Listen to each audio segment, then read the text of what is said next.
Good evening. Tonight,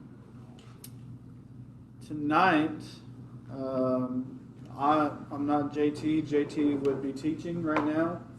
They're staying in Odom because, of course, the conditions outside. And so I'm going to be picking up where he left off. He left off in Genesis chapter 12. So we're going to be starting here in Genesis chapter 13. Genesis chapter 13. You have 18 verses, which I know I don't have the reputation of finishing, but I'm going to really try to.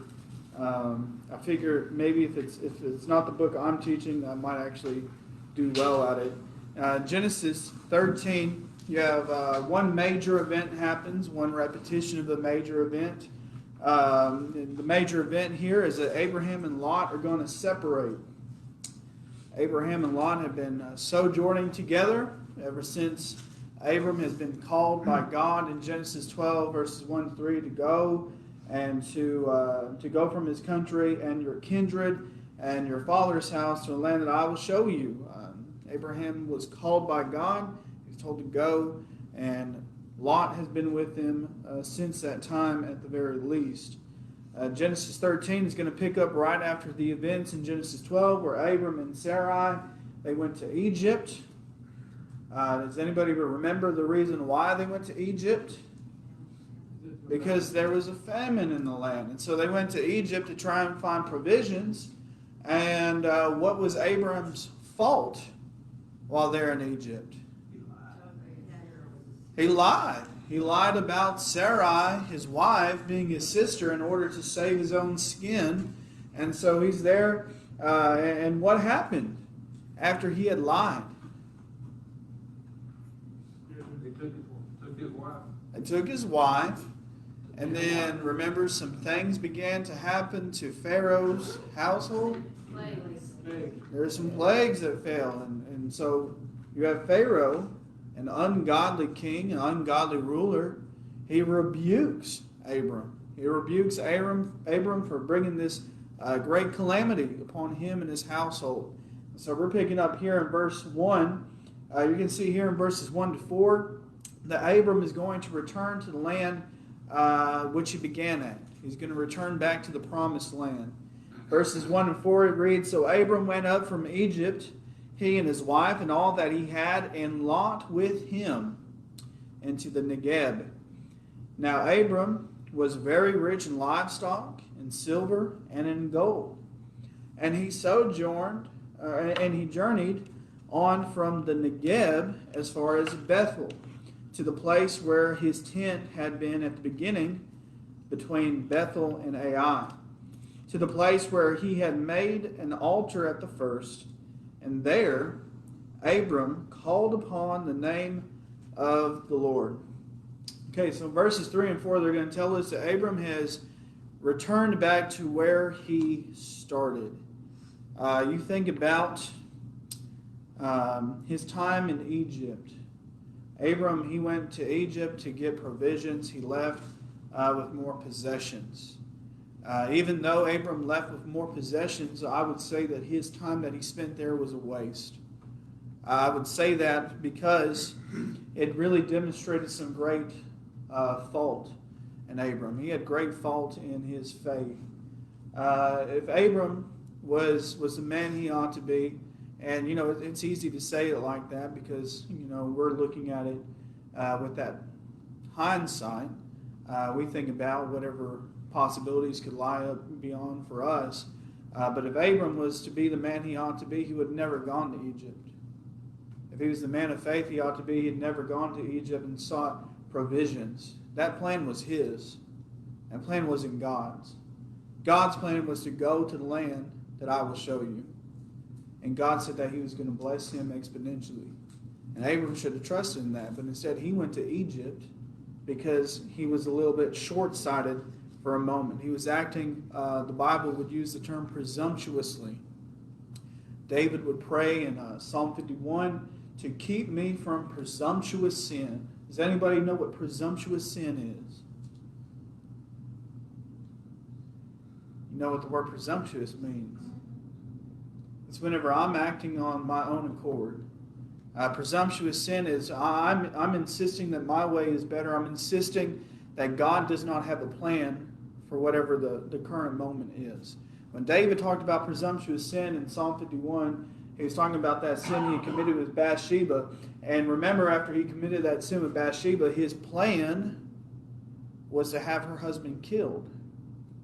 Presumptuous sin.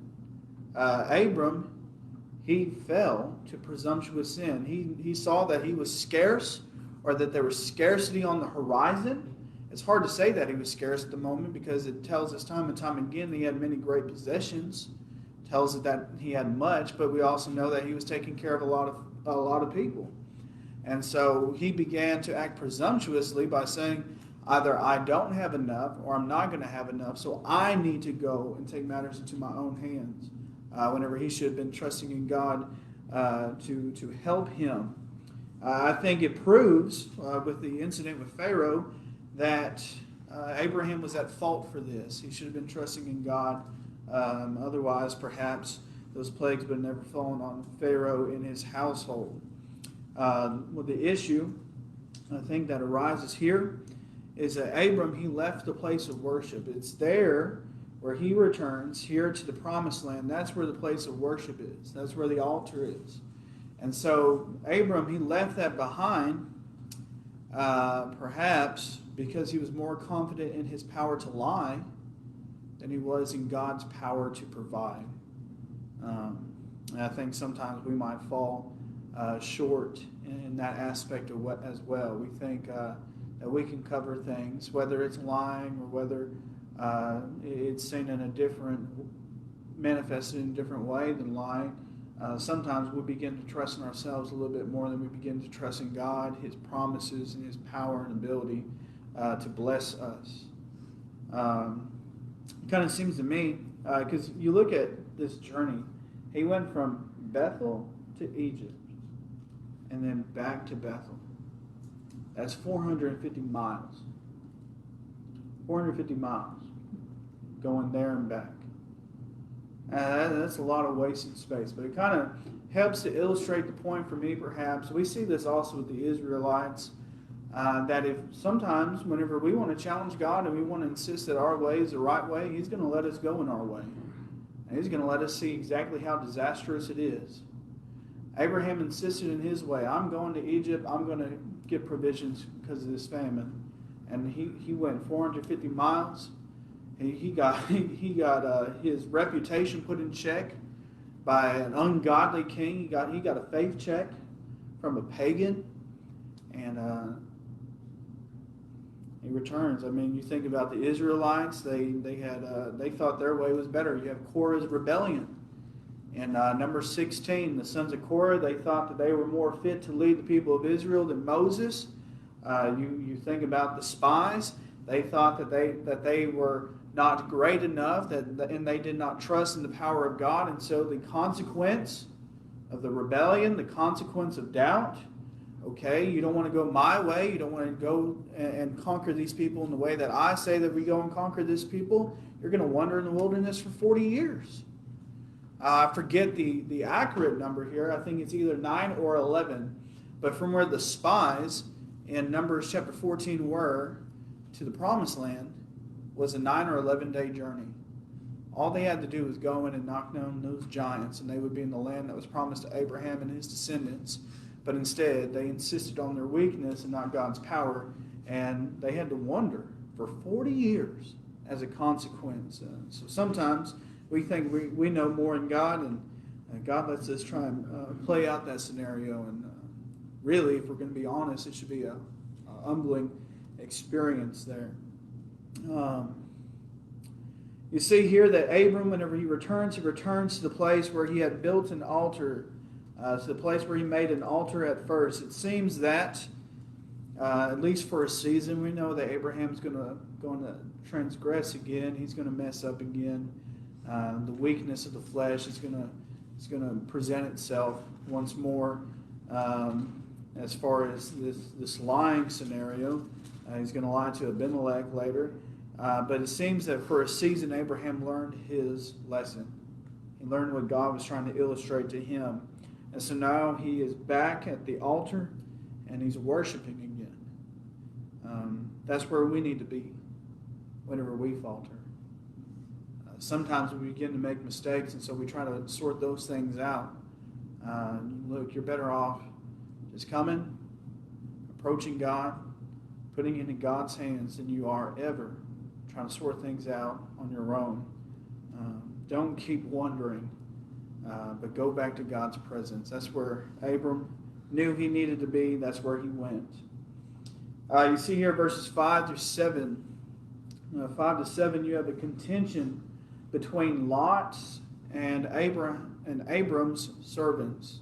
A contention grows. It says in verse 5, "And Lot, who went with Abram, also had flocks and herds and tents, so that the land could not support both of them dwelling together, for their possessions were so great that they could not dwell together.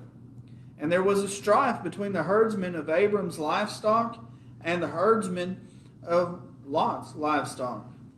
At that time, the Canaanites and the Perizzites were dwelling in the land." Here's some things here. You remember in Genesis 12 and verse 1, God says, "Go from your country and your kindred." Who is Abram's kindred? Lot. Abram failed in this command. Go from your kindred. Instead, what does he do? He brings his kindred with him. He brought his nephew with him. And so trouble like this should be expected. Trouble like this will come. You disobey God's command, even if you tweak it a little bit.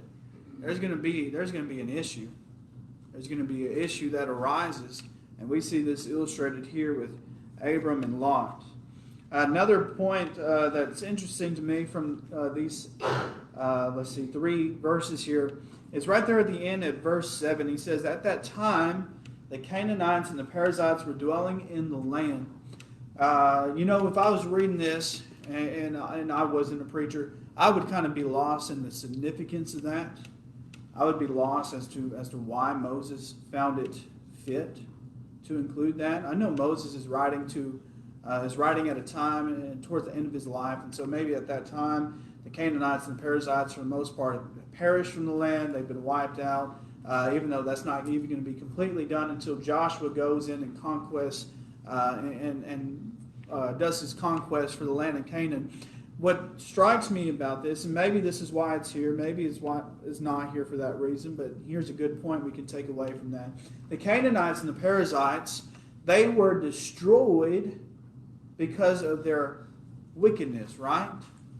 They were destroyed because they were wicked people. That's why God told his nation, Israel, his army, you go in and you kill them. You don't leave a single person alive in the land of Canaan. They had an opportunity, I believe, with Abram and Lot being there on how to, they had an opportunity to learn how to be different, how to be holy. Abram and Lot could have been holy examples to the Canaanites and the Perizzites. But you have this contention that arises, and I think that may have distorted the view that the Canaanites and the Perizzites had on God's people. You have the Canaanites and the Perizzites, they worship their God, and they see Abram and Lot worshiping their God. They begin to come up with this idea, we're equal, they're equal, we do our own thing. They're not seeing a different lifestyle over here. They're not seeing a display of anything different from what they would do. And so perhaps that's the reason why the Canaanites and the Perizzites, they fall and they spiral down into this ongoing fall of transgression. Maybe that's why they never do better, because of the poor example that was set by Abram, at least his servants, and Lot's servants. You think about this whenever it comes to evangelism.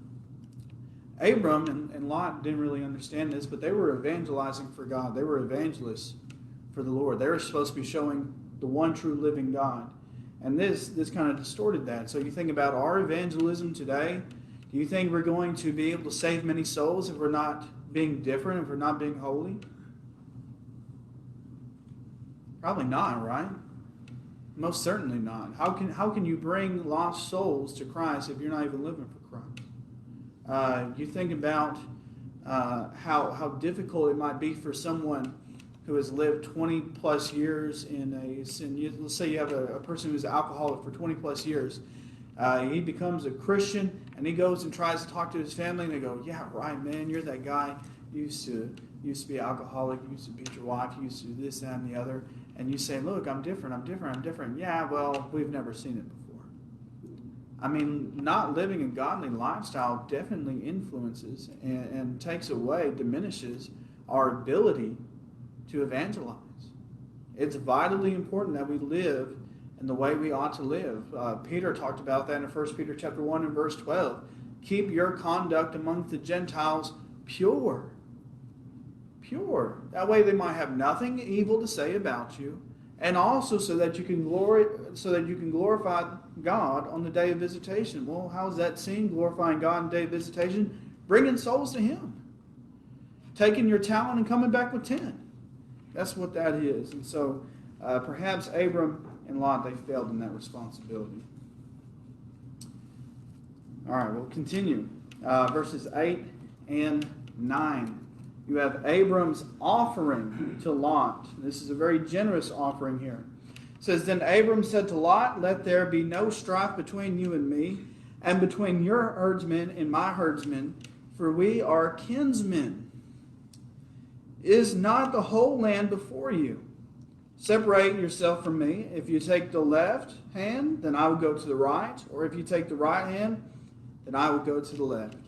He says the whole land is before you. This is Abram's land.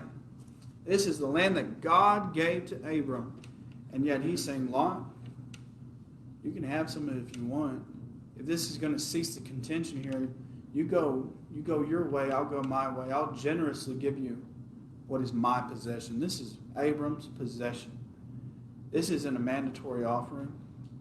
This isn't God saying, hey, you get right with your brother over there, and you split this land up. You go your way, and he goes his way. Y'all stick your noses in the corner.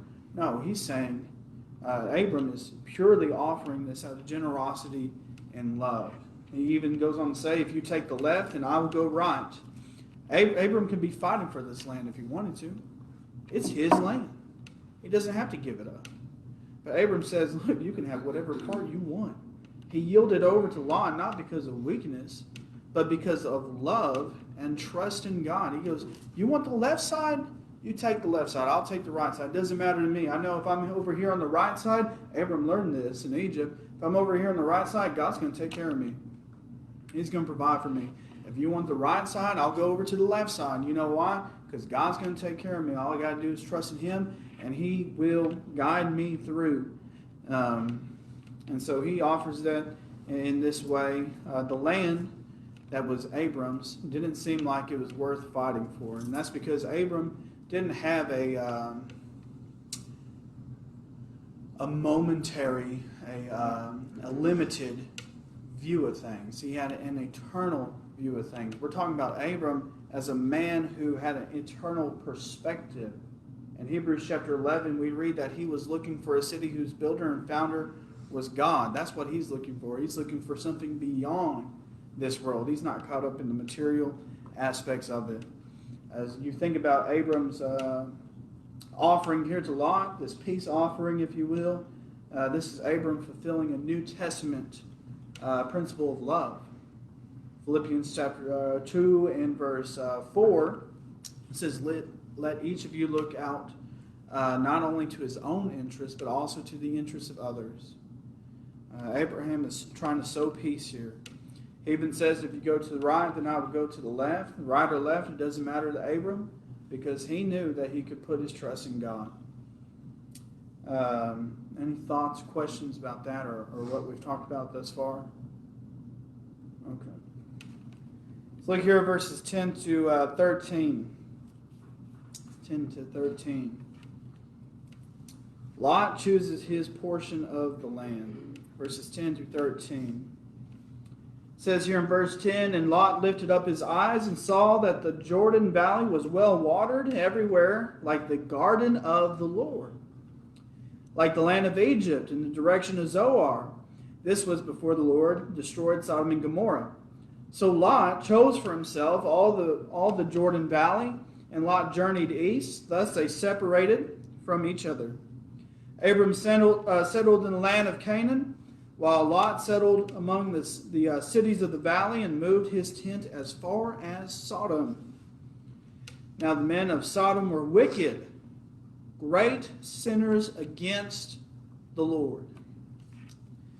When Lot was making his decision, what stirred him was the fact that this land was well watered and it looked like the garden of the Lord. He made his choice purely on appearances. Purely on appearances. Where can I go and prosper the most? Where can I go and become even greater in my possessions? That was his line of thinking. He cared solely for material abundance. He didn't even stop to think about how this decision to move would affect him and his family and their relationship with the Lord. People still struggle with that today. Certainly struggle with that today. Cody, Yes, ma'am. do you think, did they know about Sodom and Gomorrah, how evil they were? Or do you think he just picked it because of the appearance? Because, nowadays, we know like some cities, oh, I don't want to move there because they're not, do you think they knew how evil they were? I would think so because of what's included there in verse 13. Okay. When Moses was talking kind of in hindsight, you see it in the English Bible in parentheses, like this was before the Lord destroyed Sodom and Gomorrah. I think verse 13 relates to knowledge that they had themselves. I think Lot knew that Sodom was as wicked as they were, but he was overlooking that because of prosperity. And I think, again, people make that same bad decision today. There's cities that would be fun to live in, right? I went and visited Boston. I think Boston is a fun city. I enjoyed it there. I thought the food was great. But what's not great is the church. There's not a great presence of the church. The churches that are there are incredibly weak. I know there's great opportunity to abound and to become, I guess, maybe wealthy in Boston or places like New York, all these major cities you can think of. There's great opportunities, but are those the opportunities that you need to be taking? The opportunities you need to be taking are to be laying up treasure in heaven, not treasure on earth, where moth and rust can destroy and thieves enter in and steal. What we see a lot is greed. You take a person today that greedy, he doesn't think well. And all he's thinking is, what can I gain of this? What's better for me and no one else? Knowing it or not about the Sodom and Gomorrah, he did or didn't, we don't know for a fact, but he's not thinking that way. All he's saying is, what is the best for me? Right. That's where greed leads a person. Exactly. You think about this statement that's even employed here, moved his tent as far as Sodom. Where's the place of worship? Abraham set it up. Where's the place of worship? It's in Bethel. Now he's going to Sodom. Here's an idea that he might have, and this is where many people fall, is he might have thought, I can serve God just as well here in Sodom as I could there in Bethel. That's deception. That's lying to yourself. He knew better than that. He knew the real reason he's going out there is for abundance, so that he could multiply his possessions. It wasn't passing through his mind whether or not he could be a good influence to the people. We know he can't be a good influence to people. You see that later in the destruction of Sodom. Obviously, if his mindset was, I'll go to Sodom, I'll be a light amongst darkness, he failed. Because the city of Sodom got destroyed because there weren't even 10 righteous. Abraham kept pleading and pleading, dwindling down the number, and God was like, okay, if there's that many, if there's that many, no. weren't righteous. He deceived himself. He lied to himself. And we need to be aware of the danger of deceiving ourselves. Jeremiah 17 verse 9 says that the heart is deceitful above all things and desperately wicked. Who can know it? If you follow your heart, you can expect a downfall. That's what we see here with Lot. You know, when you come and ask for the 10 faithful, did that leave out Lot's family and herdsmen? I'm a little curious whether or not that's a sign that Lot's family and his herdsmen aren't righteous. Whenever he's pleading that. Yeah, he didn't give up what they came and knocked on the door for. Yeah. But I just wondered, I don't know how big Lot's family was, or how evidently his herdsmen were a great number because of the size of his livestock. Yeah. But I don't know if they were supposed to be left out of the number, or if they were in the counted. There's a big lacking there. Yeah. I know if they were included in that number that the Lord has taken his pool of 10 for, what a shameful thing to have preserved about you. That you and your family aren't righteous. Yeah. I mean, think about what kind of master that makes him. Because, Abraham, he had servants. He was a master to them. Lot, he had servants. He was a master to them. He's a wicked master. He's not good. Obviously, this idea of serving the one true living God never passed on, if that be the case. So, I guess it tells us something then, because Lot's wife, when she looked back, she knew better. Yeah, exactly. So there was a lot of weakness there towards the Lord. Maybe sometimes we don't stop to think about. Right. The understanding could have been among the people is, you think about Lot's wife. You see this at other places in Scripture whenever the Israelites would marry foreign women. Is Lot's wife could have looked at it like, okay, that's what your God's saying. That's not what my God's saying. And so you could see the danger there of becoming unequally yoked with the non-believer. Yes. And you could see the danger of not letting your light shine. Because he did not let his light shine, and that light go on to his wife, and to his children, or to his servants, the city got destroyed. And if it wasn't for Abram, he would have got destroyed. So definitely some telling things about Lot here in the book of Genesis. When we think about Lot's downfall, it's important to see that his downfall isn't because his heart had wandered astray. His heart was already astray, and his downfall was the demonstration of that. That's the fruition. In the end, in relation with Lot and Abram, not here in the chapter, but in the end of our stories with them, you're going to see a contrast that is made between Lot and Abram. You're going to have one who sought after the world, and he does not attain it. The city that he thought was the key to all the riches is destroyed. And then you have one who sought the Lord, and he finds him. And his name is forever, I don't know if revered is the right word, respected in Scripture. That'd be Abram. Let's look here at verses 14 and 15, unless anyone else has any comments. 14 and 15. God promises the land to Abram and his descendants forever. Verses 14 through 18 are a repetition of the promise that God had already given to Abram. So verse 14 and 15 reads, the Lord said to Abram, after Lot had separated from him, lift up your eyes and look from the place where you are, northward and southward and eastward and westward. For all the land that you see I will give to you and to your offspring forever.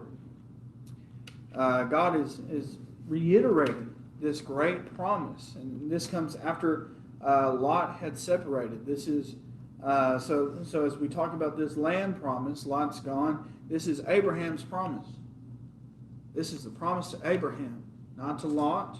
And this is the promise that was originally laid out in Genesis 12, verses 1 to 3. Verse 16, you can see that God promises many descendants. Verse 16, it says, I will make your offspring as the dust of the earth, so that if one can count the dust of the earth, your offspring also can be counted. What's he saying here? Yeah, it'd be innumerable. You're gonna have a long line of descendants, Abram. You're going to be responsible for a lot of the population on earth. I will make your descendants as the dust of the earth. You think about this. This is really quite the promise to an elderly, fatherless man, right? Abram has no children at this point. But I believe that this promise is being repeated again so that Abram has assurance. Because you think about from the time that this promise was given and now, Abram's messed up. He went to Egypt, he faltered, and maybe this is God coming to him again after Abram had demonstrated that he's had a change of heart after he'd come back to Bethel. He demonstrates that through his obedience. It tells us that in verse 4, Abram called upon the name of the Lord, means he's been obedient now. And he deals with the contention between between his servants and Lot's servants.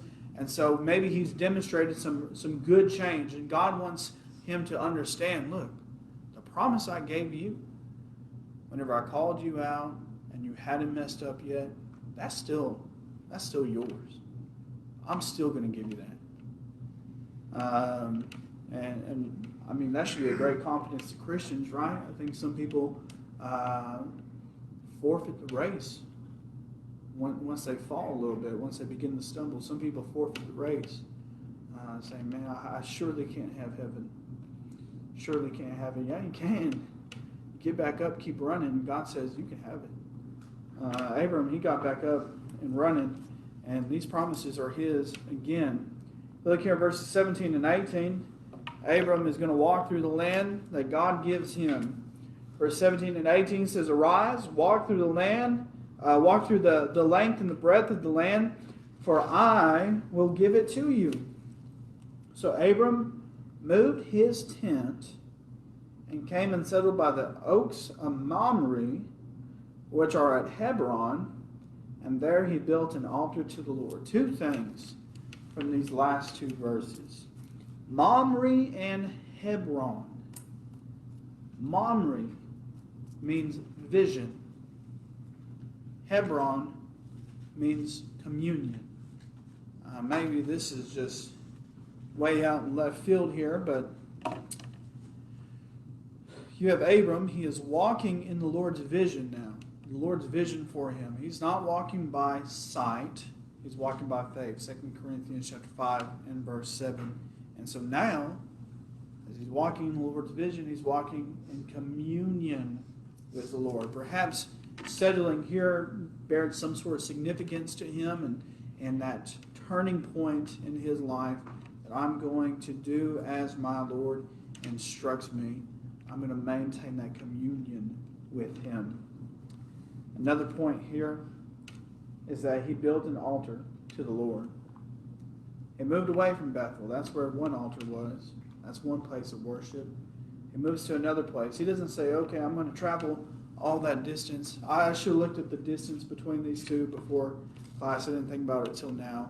But he's not saying, I'm going to go that way. Because what happens whenever people say, I'll go out that way? People stop coming. People stop coming. It slips one week, and slips the next, and slips the next. In a lot of bigger cities, that's a major problem.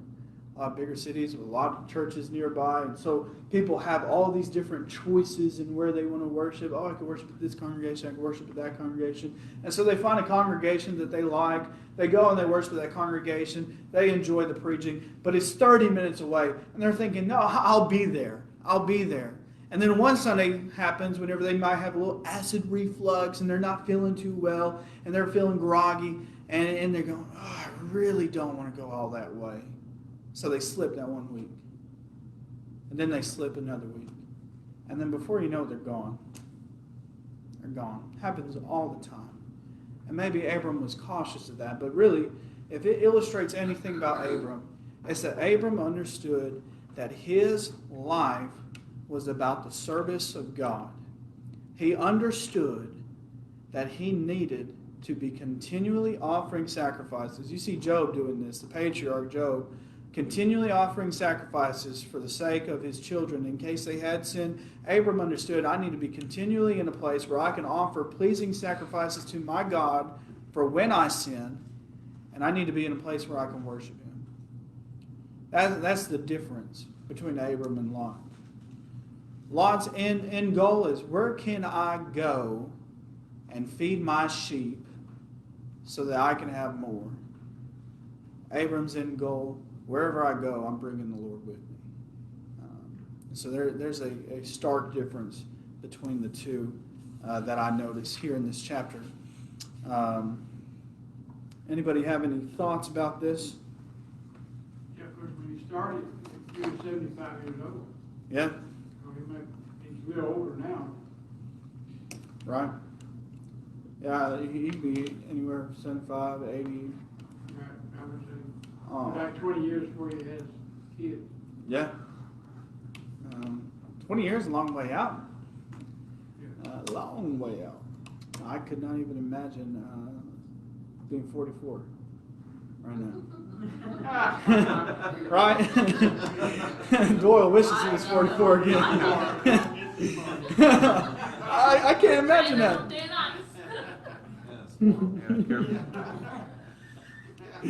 Watching you make me lucky if you get there. Yeah. No kidding.